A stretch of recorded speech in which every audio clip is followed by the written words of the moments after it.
Mountaineers have conquered almost every high peak on Earth, but some of the world's tallest mountains remain summits that no one has ever reached. Not because they are unclimbable, but because human limits stop the ascent. Here, laws, faith, and politics have done what avalanches and altitude could not. Why are these giants still untouched, and what are the consequences for those who dare approach them? Today's climbers have access to tools that their predecessors could only imagine. GPS units pinpoint location to within meters, while satellite weather forecasts help teams avoid deadly storms. Lightweight synthetic clothing and high-efficiency stoves make life at altitude more bearable, and supplemental oxygen allows climbers to push higher and recover faster. These advances have fueled a wave of ascents across the Himalayas and beyond. Since the 1950s, more than 100 peaks above 7,000 meters have been climbed, many of them multiple times. Even Everest, once the ultimate challenge, now sees over 1,000 summits each year. Yet, despite all this progress, a small group of mountains remains untouched. Fewer than 10 major peaks above 7,000 meters are still unclimbed. Their names rarely appear in headlines, but they stand out on every serious mountaineer's map, not because they are out of reach, but because something else keeps people away. In an age when technology can overcome almost any obstacle, these blank summits raise a new set of questions.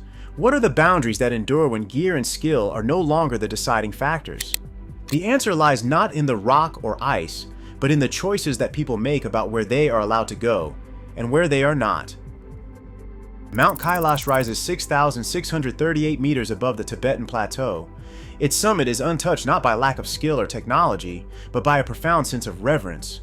To millions, the mountain is more than stone and ice. Hindu tradition regards Kailash as the home of Shiva. In Buddhism, it is the axis of the world, a place where the Buddha is said to have manifested. Jain pilgrims believe it to be the site where their first spiritual leader attained liberation, while Bon practitioners see it as the seat of their founder. These beliefs converge on a single act. Pilgrims perform a pilgrimage of 52 kilometers around the base, known as the Kora. Each year, thousands of devotees complete this circuit, some prostrating themselves with every step, circling the mountain rather than seeking its summit. Climbing Kailash is considered a violation of its sanctity. The idea of standing atop the peak is unthinkable for many, a disruption of spiritual order. Chinese authorities have never issued a climbing permit for Kailash. Even requests from world-renowned mountaineers drawn by the mountain's fame have been quietly refused. There is no record of any summit attempt, no photograph from the top, no trace of a human footprint on the upper slopes. In a region where so many mountains have yielded to human ambition, Kailash remains a place where belief takes precedence over conquest. Its unclimbed status is not a failure of courage or technology, but a deliberate choice that preserves its mystery for generations. In 1957, a British expedition led by Jimmy Roberts approached the sharp summit of Machapuchari, a 6,993-meter peak in Nepal's Annapurna region. The mountain's twin spires rise above the valley, their silhouette familiar to trekkers and villagers alike. For the Gurung people, Machapuchari is the sacred home of the god Shiva. Before the climb began, Roberts and his team made a promise to local elders and Nepalese officials that they would not set foot on the summit. After days of effort, the climbers reached a narrow ridge just 50 to 150 meters below the top. The final stretch was within reach. The snow and ice were no more daunting than what they had already faced. Yet, in that exposed, windswept place, Roberts kept his word. The team turned back, leaving the summit untouched. Their decision was not forced by the elements or by law, but by a deliberate act of respect for beliefs that saw the mountain as inviolable. This moment stands as a rare example of restraint in an age defined by conquest, and would soon shape the mountain's future in ways no one on that ridge could have predicted. After the British climbers turned back short of Machapuchari's summit, the Nepalese government took formal action. By the early 1960s, all climbing on Machapuchari was declared a permanent ban. No permits have been issued since. This prohibition stands out in a country where mountaineering is both a source of national pride and a major draw for visitors. The mountain's striking profile is visible from the Annapurna Sanctuary, one of the world's most popular trekking routes, yet its summit remains off-limits to all. The ban is not a response to danger or technical challenge, but a legal recognition of the mountain's sacred status for the Gurung people and other local communities. In the decades since, the Nepalese authorities have maintained this stance without exception. Every application to climb Machapuchari is denied, reinforcing the idea that some boundaries are set not by nature, but by collective human choice. The result is a peak that remains untouched, its status protected not by remoteness or difficulty, but by law. Apsarasa Kangri. It rises from the Siachen Glacier at 7,243 meters. Its summit remains untouched not because of reverence or law, but because of the realities of conflict. Since 1984, this stretch of the Eastern Karakoram has been a militarized zone, contested by India and Pakistan.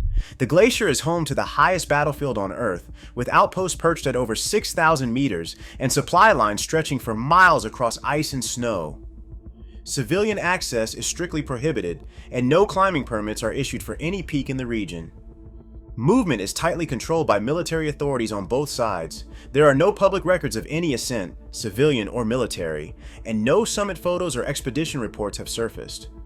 The only neighboring peak, Apsarasas Kangri 2, was climbed by a Japanese team in 1976, and even that effort left climbers stranded for a week by storms.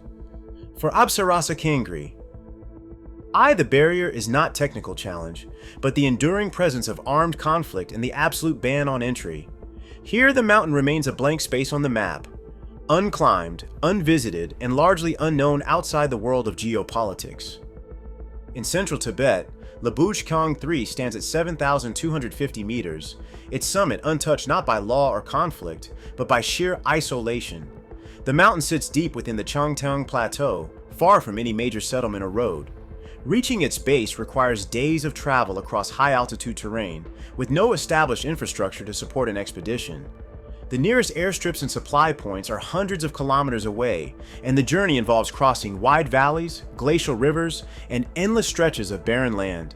Even for experienced teams, just arriving at the foot of Labush Kang 3 is a formidable challenge. Permits add another layer of difficulty. Climbing in Tibet requires a complex web of approvals from national authorities to regional offices, with each step involving paperwork, fees, and shifting regulations. This bureaucracy has discouraged many would-be climbers before they even set foot in the region. Unlike other unclimbed peaks, there are no records of successful ascents, and only a handful of documented attempts have come close. The mountain's remote location, combined with the practical barriers of access and permits, has left it largely off the radar even among the world's elite mountaineers.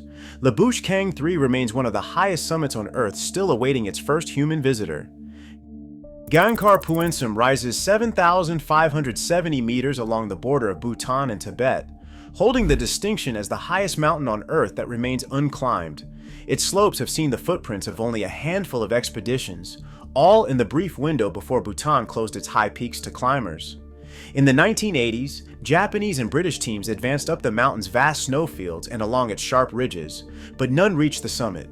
The highest camps were established around 6,880 meters, with each attempt halted by unpredictable weather, route-finding problems, or deep snow. There are no summit photos, no triumphant accounts, only stories of retreat and respect for the unknown. In 1994, Bhutan enacted a sweeping ban on all climbing above 6,000 meters, citing both spiritual beliefs and environmental preservation. Gangkhar Puensum, revered by local communities as the home of protective deities, became permanently off-limits. The ban was expanded in 2003 to cover all mountaineering activity, regardless of altitude. Since then, no permits have been issued, and the mountain summit remains untouched.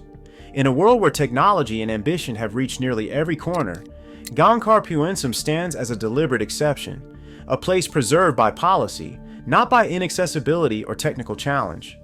Its unclimbed summit is a choice written into law and respected by all who approach its remote valleys. Today, the highest unclimbed peaks remain off-limits, not for lack of skill, but by deliberate human choice. In a world that values conquest, these mountains remind us that restraint can be as powerful as ambition. Some summits stay untouched, preserving mysteries we may never resolve.